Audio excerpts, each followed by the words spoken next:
My world felt like it was spinning out of control for years, and my wife, Clara, was always at the center of the storm, telling me I was the one causing the chaos. "You're just being paranoid," she'd say with a dismissive wave. "You're too sensitive," she'd sigh when I questioned why her coworker, Mark, was always texting her late at night. "It's all in your head," she'd insist, making me feel like I was losing my grip on reality. I started to believe her. Maybe I was the problem. Maybe my insecurities were creating these issues out of thin air.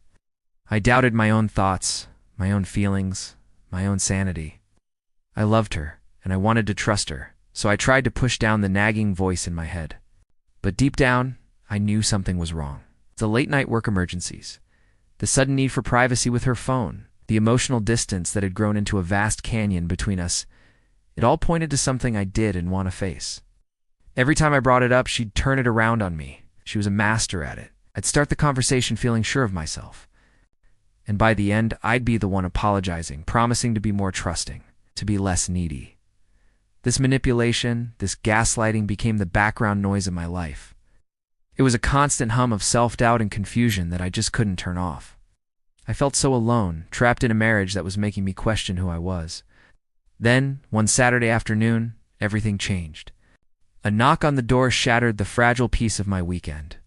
I opened it to find a woman I'd never seen before. Her eyes were red-rimmed, and she held her phone in a white-knuckled grip. "Are you Clara's husband?" she asked, her voice trembling but firm. I nodded, a cold sense of dread creeping up my spine. "I'm Sarah," she said, taking a shaky breath. "Mark's wife." The name hit me like a physical blow. Mark, the coworker, the one I was supposedly paranoid about.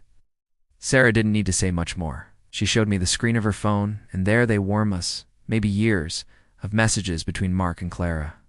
The texts weren't just about work. They were filled with "I love yous," secret plans, and intimate details of their affair. They mocked me, calling me clueless and overly emotional.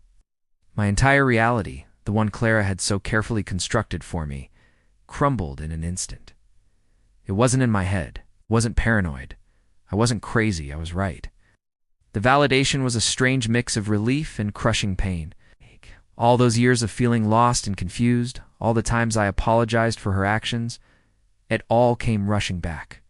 Sarah and I stood there on my doorstep, two strangers connected by the same betrayal. Her pain mirrored my own. We weren't the crazy ones. We were the ones who had been lied to, manipulated, and disrespected. That day was the end of my marriage, but it was also the beginning of me finding myself again. The fog of gaslighting lifted, and for the first time in years, I could see clearly. The path ahead was difficult, filled with hurt and healing, but at least it was real. I was no longer living in a lie created by someone who was supposed to love me. The truth, as painful as it was, set me free. It's a long road to recovery, but I'm taking it one step at a time, reclaiming my sanity and my life. If you've ever been made to feel like you're the problem, trust your gut. Your feelings are valid.